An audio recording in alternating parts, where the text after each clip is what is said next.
Aí é uma questão entre nós de princípio. Mas vamos lá, em Bangladesh, em 49, porque são países que ficam independentes da mesma época histórica, né?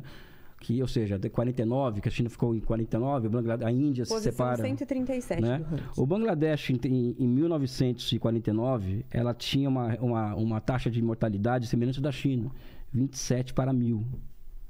Né? Para 1000. O Bangladesh chega em 80 com 17 para 1000. A China chega com 8 para 1000 em 80. Por quê? Oi?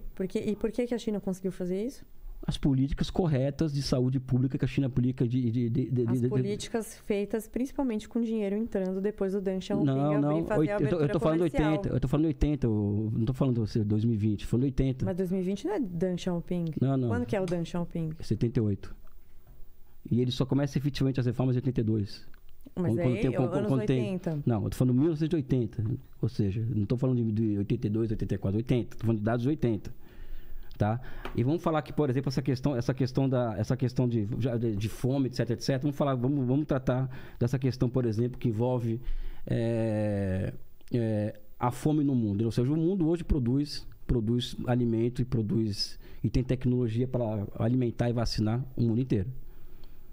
E hoje 20 milhões de pessoas morrem no mundo de fome ou de doenças relacionadas à fome. Nenhuma delas é chinesa, nenhuma delas é cubana, por exemplo, nasceram no Vietnã. O caso da Coreia do Norte é um caso à parte, porque ele é um regime altamente fechado, pode até falar sobre isso depois. Nenhuma delas são de países socialistas, assim, o cubano, o chinês ou vietnamita. Existe uma discussão dos Estados Unidos que é o Obamacare. O Obamacare, por exemplo, ele seria aplicado para 20 milhões de pessoas, né?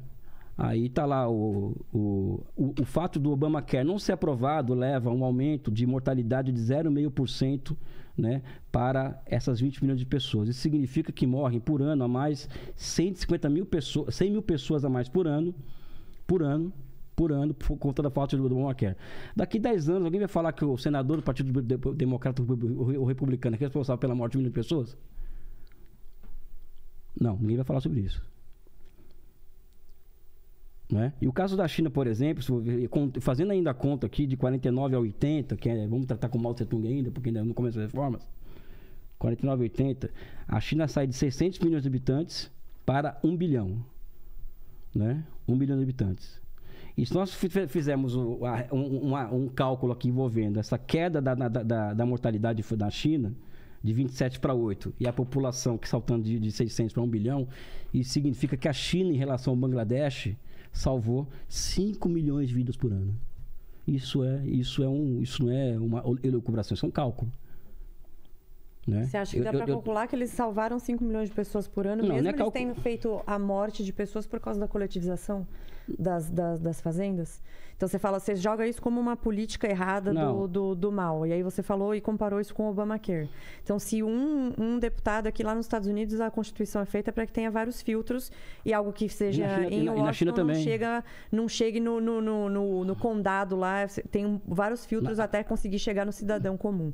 Mas supondo que alguém em Washington tivesse o poder de fazer essa coletivização forçada das fazendas, como Mao Tse-tung fez. Você acha que se as pessoas morressem de fome pela diminuição dos grãos, e inclusive tinha muita falsificação, né? Eles falsificavam os números porque eles eram obrigados a isso, porque eles tinham metas, e se não tivesse essas metas, eles poderiam ser, sei lá, exterminados, um brigava com o outro, enfim. E esses grãos, os poucos que sobravam, eles ainda exportavam durante o começo do grande passo adiante. Se alguém nos Estados Unidos fizesse uma coletivização forçada do campo, você acha que ele não seria chamado de genocida?